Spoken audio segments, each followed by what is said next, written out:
Hey there.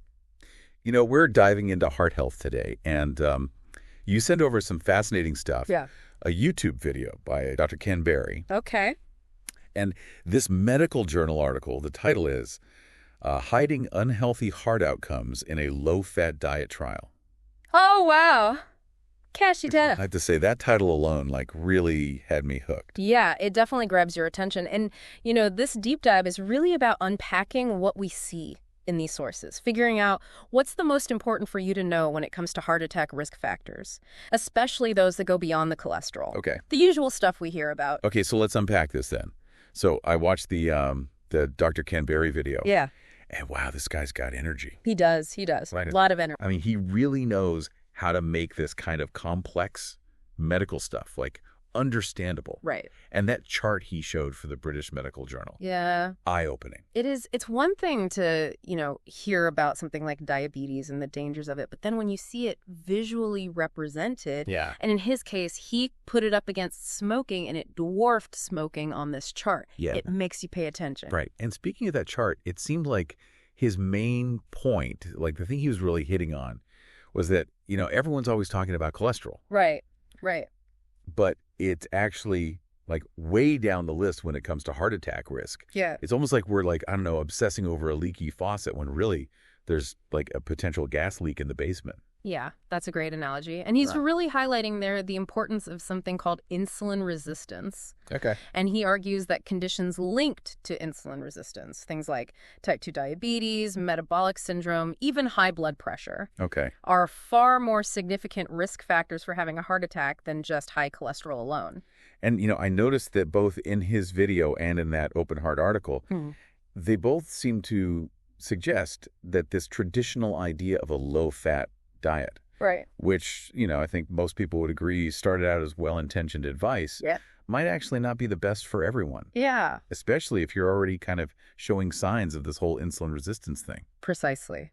The Open Heart article in particular really digs into a study called the Women's Health Initiative Study. And the findings are pretty fascinating, a little bit controversial even, but essentially it suggests that for postmenopausal women with existing heart disease, that following a low-fat diet actually showed an increased risk of having further heart problems. Okay, so now I'm really interested because, we've got this study that suggests a low-fat diet could actually be bad for your heart in some cases. Yeah. So tell me more about this study. How did it work and what exactly did they find? Well, this study had a large group of postmenopausal women. Okay. Some of them had existing heart disease, some of them did not. They divided them into two groups. One group followed a low-fat diet, and the other group just ate, kind of, a typical diet. And they found that the women with existing heart disease who ate the low-fat diet were actually more likely to experience further heart complications. So you're telling me that for some women, eating a low-fat diet might actually be increasing their risk of having heart problems? I mean, that kind of turns conventional wisdom right on its head.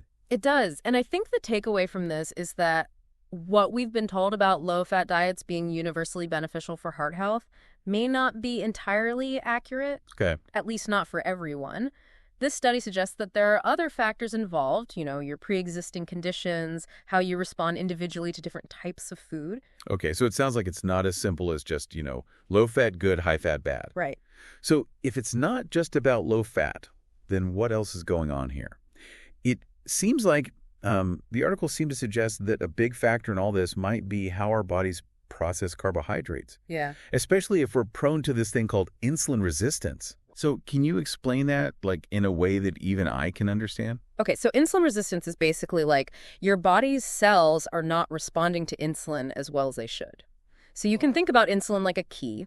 Okay. That unlocks your cells to let the glucose or sugar in for energy, right? Okay, yeah. But when you're insulin resistant, that key doesn't work as well. Uh-huh. And the glucose builds up in your bloodstream, which can lead to all sorts of problems, including an increased risk of heart disease. Okay, that makes sense. And the article, it also mentioned something called the lipoprotein insulin resistance score. What is that? Essentially, it's just a measure of how well your body handles insulin and processes sugars. And this study you shared suggests that this LPIR score, along with those other risk factors we talked about, like high blood pressure, metabolic syndrome, Yeah, right. are stronger predictors of heart disease than just looking at cholesterol levels. Okay.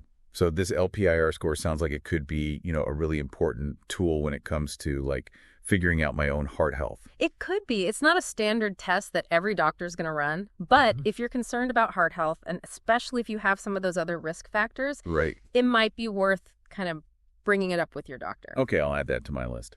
Now, going back to the Open Heart article, they also mentioned another study, something called the, let me get this right, Progression of Early Subclinical Atherosclerosis study. Right. What was that all about? So that particular study, they were looking at the link between something called HbA1c, which is essentially a measure of your long-term blood sugar control, Okay. and the development of atherosclerosis. Now remind me, what is atherosclerosis again? Atherosclerosis, it's just a fancy way of saying the buildup of plaque in your arteries. Okay, right. Yeah, those tiny cracks in the foundation. Right. And what did they find in this study? What they found, which I think is really interesting, is that they found this link between HbA1c and the progression of atherosclerosis, even in people who hadn't been diagnosed with diabetes. Hold on. So even if your blood sugar isn't like officially in the diabetic range, you could still be at risk. Exactly. It suggests that even slightly elevated blood sugar over time, those little spikes that you might get after a meal, can contribute to those little cracks, potentially leading to bigger problems down the line. Wow. Okay. It's a little bit scary to think about, but also like really good to know. It's like even if you're not in the red zone yet, those yellow flags are still something to pay attention to. Absolutely.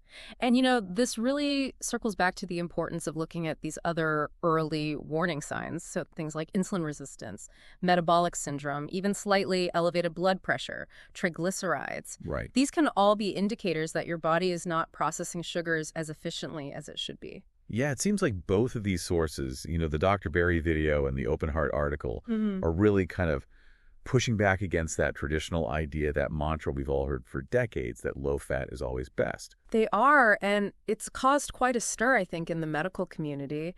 And what we're seeing is this shift in focus, moving away from just demonizing all fat and toward a more nuanced understanding of different types of fat. Okay, so not all fats are created equal. I'm starting to get that. Exactly. But can you kind of break that down what are the differences between these different types of fats?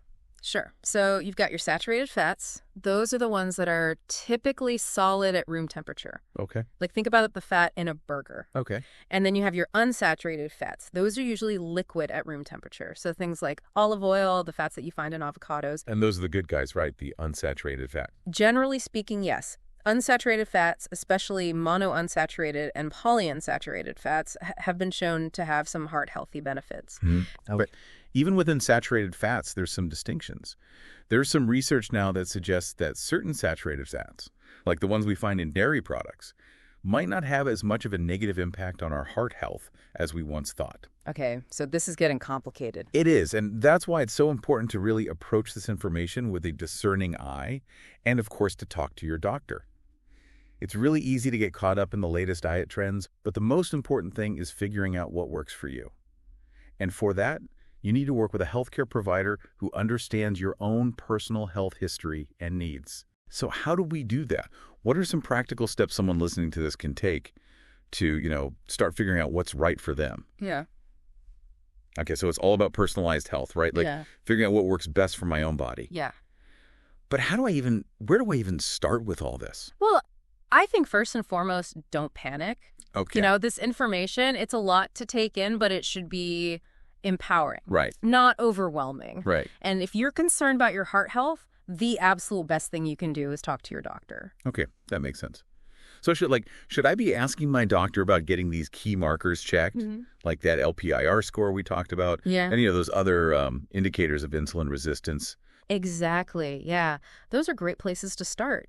Talk to your doctor about your blood sugar, your insulin levels, blood pressure, even your triglycerides. Have a conversation about what your individual risk factors are and how those might influence what you choose to eat. Okay. And then in the meantime, it probably can't hurt to, start incorporating some of those healthy habits we talked about, right? Like eating more whole foods, cutting back on processed foods, sugary drinks, that kind of thing. Absolutely. Those are all very positive steps that you can take, regardless of your individual situation.